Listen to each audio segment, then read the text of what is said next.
Introduction to Human Development. Under this, we are going to deal with the lesson Emotional Development. The objective of this lesson is to understand the concept of emotional development and to understand the emotional development taking place in the child and adolescence. What is emotional development? Emotional development is the child's ability to understand feeling of others and control their own feelings and behavior and get along with the peers. In order for the children to attain the basic skills that they need, such as cooperation, following directions, demonstrating self-control, paying attention, they must have the emotional skills. Feeling of trust, confidence, pride, friendship, affection and humor are all parts of the child's emotional development. A child's positive relation with trusting and caring adults is the key to successful emotional development. Emotions are a part of complex set of interconnected feelings and thoughts and behavior. Emotions are the feelings, both physiological and psychological, that the people have in response to the events that are personally relevant to their needs and goals.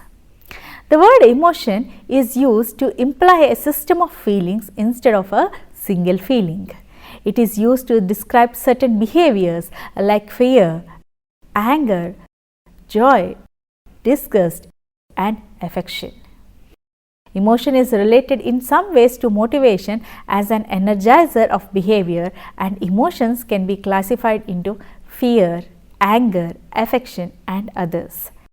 Emotions are universally seen in all cultures and they seem to have an adaptive function. There are individual differences in emotional functioning. Now let us see the individual differences in responding to emotions. Emotionally, children are seen to be different from each other even in early infancy. Some infants are fussy and dependent, while others may be cheerful and easy. Some are fearful, anxious, and others may actively seek novelty and adventure. Some are quiet and shy, and some are sociable and outgoing. Emotional development involves acquisition of set of skills like identifying and understanding one's own feelings, accurately read and comprehend the emotional states in others, managing strong emotions and their expressions in a constructive manner, regulating one's own behavior, developing empathy for others, and establishing and sustaining relationships. Each of these skills develop on their own timetable and builds upon one another. The foundation for emotional development begins in infancy itself. For example, a 2-month-old infant is soothed and smiles at the voices of a parent. When the caregiver talks to the child, he or she will fixate on the face of the loved ones. Being able to read your child's cues and attend to them from the day they are born starts the creation of emotional development in the child, in creating a source of trust and loving relationship with the child. Why is emotional development important? A child's emotional development is as important as their cognitive or physical development. It is important to know the child are not born with emotional skills. It is the role of the parents or the caregivers or the teachers of the children to teach and foster these emotional abilities or skills.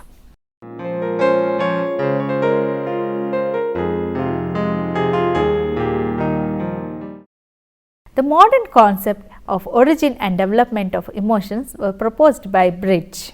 Bridge observed infants and young children extensively and studied the development of emotions. The basic emotions are present within the first few weeks of life. These are happiness, interest, surprise, fear, sadness, and disgust. Complex emotions emerge after having social experiences with others. The more complex emotions of shame, guilt, envy and pride emerge later when the children have social experiences of observing these emotions in other children. At the time of 3 months, the child exhibits excitement and becomes differentiated into distress and delight. 6 months, the distress becomes more specific and 3 emotions like fear, anger and disgust, that means unpleasantness, develops. By the age of 1 year, the delight gives rise to affection and elation. Elation means excitement. By the age of 15 months, jealousy starts developing. As the child's age increases, the linguistic response increases and motor response decreases, especially in fear and anger provoking situations. Characteristics of child's emotions. Let us see how the emotions of the children are. The emotions are intense. Young children respond with equal intensity to an ordinary as well as a serious situation. Emotions are transitory. Young children rapidly shift from one emotional state to another, like laughter to tears, anger to smiles, jealousy to affection, because of intellectual immaturity, the short attention span, and to clear the pent up emotions. The next characteristic is emotions appear frequently. Children frequently display their emotions. As they grow old, they know that punishment follows emotional outbursts and they need to express negative emotions in a more acceptable way. Emotions change in strength. Some emotions are very strong at one point and some are weak. This is due to variation in the intellectual development, in the strength of drives, interest and values of the child. The child's emotions response reflect the individuality. There are individual differences in emotional expression. The child responds to different situations in different ways based upon the individuality of the child. Emotions can be detected by the behavioral symptoms. Children show emotions indirectly by crying, nail biting, thumb sucking, daydreaming, being restless, nervous symptoms and with speech difficulty. These are the characteristics of child's emotions.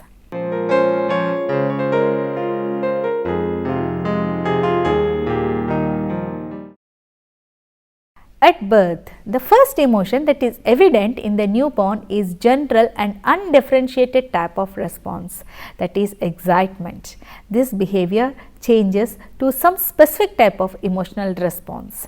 The next emotion to be detected after excitement is distress. This is observed by the end of first month. By the end of second month, the feelings of delight can be noted. By 3 to 6 months, the anger, disgust and fear are reflected. The two fears that seem at birth are sudden and withdrawal of support of the body, and reaction to the loud voice or harsh noises. All other fears are learned fears. By 6 months of age, smile appears, but they use the smile indiscriminately regardless of the situation. By the end of this 6 months, it rises its frequency and it differs in social context and care. 7 to 8 months, the infant distress in response to being left by mother appears. This is what we call as separation anxiety. That means separating from familiar persons produces more anxiety than from unfamiliar persons. 9 to 10 months. Many babies in this age group show pronounced fear of unfamiliar people. This is called as stranger anxiety. Usually this starts at 6 months of age and peaks at 8 to 10 months of age and generally disappears by 15 months. This is not the universal characteristics of infancy. By the age group of 1 to 2 years, infants are capable of discerning emotional meaning underlying the adult's facial and voice expressions, and they incorporate meaning to their interpretation of adults' behavior. This is known as social referencing. That is, observing emotional cues of others and using such cues to interpret possible event for oneself. For example, if mother shows negative emotions like worriness, the infant may withdraw. On the other hand, if she shows the positive emotions, the infant is more likely to approach the situation with confidence. Social referencing illustrates how members of a cultured group build a shared view of reality during the infancy. As the children grow older, they acquire a broad range of emotions. They become increasingly aware of their own and others' feelings. A good example for this is if one child cries, the other child also cries. It is called as emotional contagion. That is the tendency of the infants to cry spontaneously when they hear the other infant crying. This happens during the first to 2 years of age. By the time the child reaches 2 to 3 years of age, the children can talk about their own emotional states and others' experience, and they can recognize the emotions are connected by the people's desire. This is the self-conscious emotions like the guilt, shame, embarrassment and pride. Preschool age. The children of this age group show evidence of self-conscious emotions that reflect the awareness of social standards and other people's concern about adherence to these standards. Middle childhood. The children of this age group realize that their thoughts and interpretations determine how they feel about particular situation, and they can also understand that the other people have different interpretation as a result of different feelings. Elementary school. The children begin to realize that emotional expression do not always reflect the people's true feelings. Beginning of adolescence. The children appreciate that the people can have ambivalent emotions towards the people and events. The period of adolescence brings new anxieties and pressures. Adolescents tend to be more emotionally volatile than the young children. They are more often report the feeling of loneliness, embarrassment, anxiety, extreme mood swings. The hormonal changes that accompany the puberty and interpersonal problems with the peer group may account for these types of changes. So, this is how the emotional development takes place from birth to adolescence.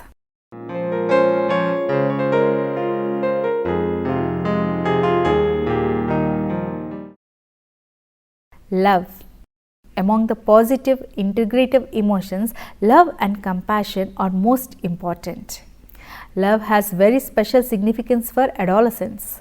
He must satisfactorily sort out for the different kinds of love he feels for the family, friends and different mankind in general.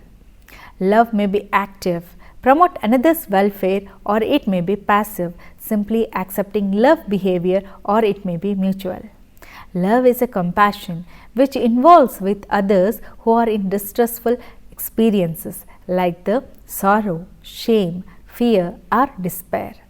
The compassionate person is not only sensitive to how another person feels but also cares why that person is feeling so.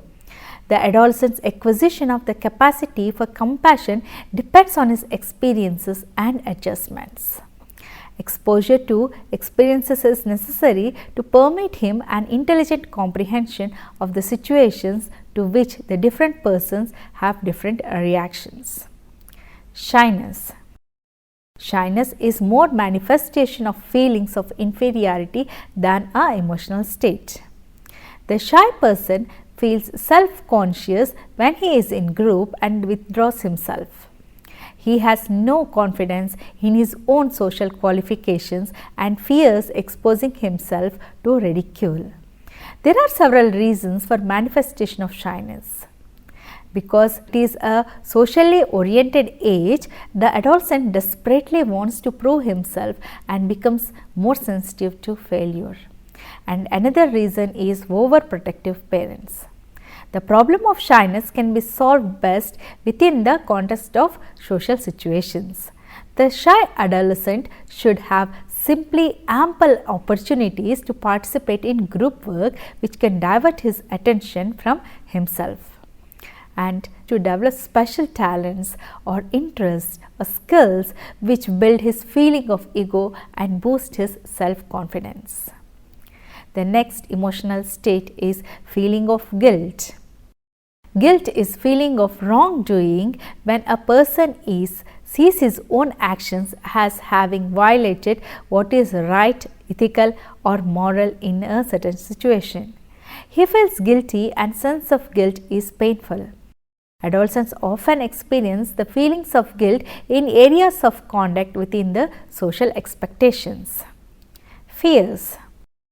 Fears, worry, anxiety are feelings which arises as a result of one's relation to other people or imagined happenings in the environment. Fear is specific.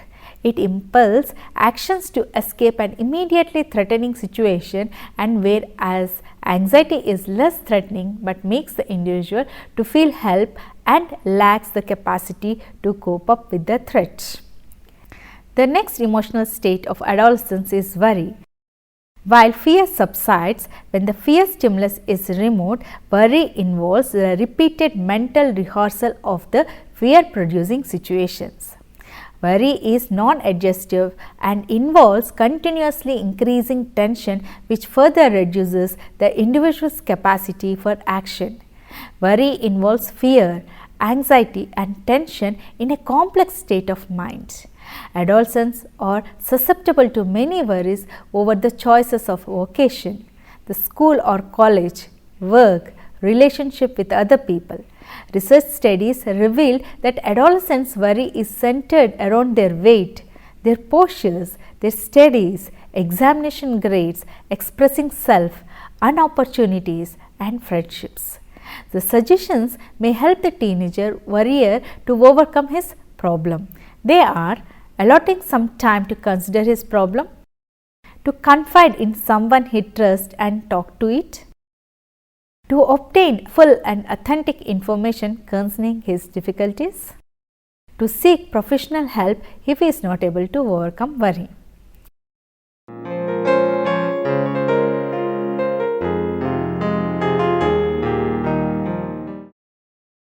Anxiety. The next emotional state of adolescence is anxiety, which cannot be explained as clearly as worry or fear, because it is blend of many emotions. Anxiety is more generalized. The adolescent expresses many situations which are likely to serve as reservoirs of anxiety. Anxiety arises chiefly from strong impulses that are blocked by the social taboos. Examinations and the need to meet social obligations also causes anxiety. Adolescents whose early home environment was not favorable suffer from certain amounts of basic anxiety. Anxieties, like worries, vary with individual, with the age and with circumstances. There are no specific formulae for treating anxiety. The adolescent has to evolve his own technique to overcome anxiety, like prolonged therapy involving re-evaluating one's own resources and threats offered by the external world. The next emotional state is jealousy. Jealousy is a special form of resentment. It arises in an adolescent when he is threatened by actual or possessed loss of affection or prestige by a rival. Jealousy may be a result of varying combinations of threatened love, fear, anger, hate, failure, dejection and shame. The stimulus to jealousy is always social in origin. Adolescents tend to feel jealousy when with respect to their achievements in various areas like the school, the athletics and in peer relations. In order to overcome jealousy, the adolescents need help to understand that their emotion is natural outcome of their own feelings of inadequacy based on real or imagined deficiency. They should try to overcome this by themselves or with the help of others in approved ways. Depression. The emotional state of depression lacks excited drives which characterize anger, fear and anxiety. Essentially, depression is self-punishing. It's a harmful method of adjustment representing passive acceptance or resentment instead of constructive solution. Feeling of guilt forms a basis for depression. It is also likely to result from the failure to achieve their self-ideal. Solutions to depression requires discovering and dealing with specific causes. if the individual is not able to overcome on his own, may have to take expert or professional help. The depressed must decide upon action instead of passive resignation. He should analyze his problem and take concrete measures to correct them. Some of the suggestions to overcome depression are to seek positive emotional experiences which will throw out the depressive thoughts, to do things for others which will divert his inner thoughts to external activities, to restructure his environment and goals, thus permitting the building of self-esteem through success. Another emotional state of adolescence is hostility. It is an act of showing enmity. Unlike depression, which is passive in nature, hostility is active and seeks an object for attack. Anger is underlying stimulus to hostility and is usually directed towards a person or persons or none in particular. A common cause of hostility is frustration. Persons in authority are more likely to arouse hostility in adolescence as they hinder their independence. The adolescents needs plenty of hand-driving sports and creative activities to release this tension arising out of the goal-directed activity. His achievement of autonomy should be encouraged in proportion to his efforts. Feeling of inferiority. Inferiority feelings involves the emotions of depression and shame rising from unfavorable self-evaluation and are based on the deficiencies either imagined or real. A person may have inferiority feeling in areas even when he really excels, simply because he falls below his own standards. These feelings are damaging and manifest themselves in many unfortunate symptoms. The person who feels inferior is hypersensitive to criticism. He feels others are actively seeking his downfall. He has the tendency to shyness, seclusion and daydreaming. Heightened emotionally. It means increased frequency and intensity of emotional experiences in relation to what is normal. It is readily recognized by the behavior that characteristically accompanies it.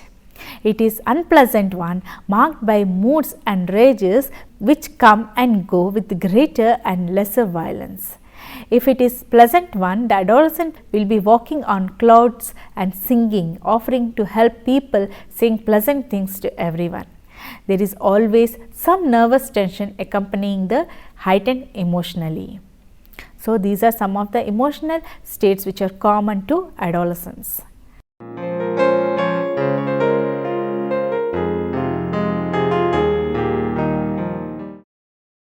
As we have already understood that emotions are feelings both physiologically and psychological that the people have in response to events that are personally relevant to their needs and goals.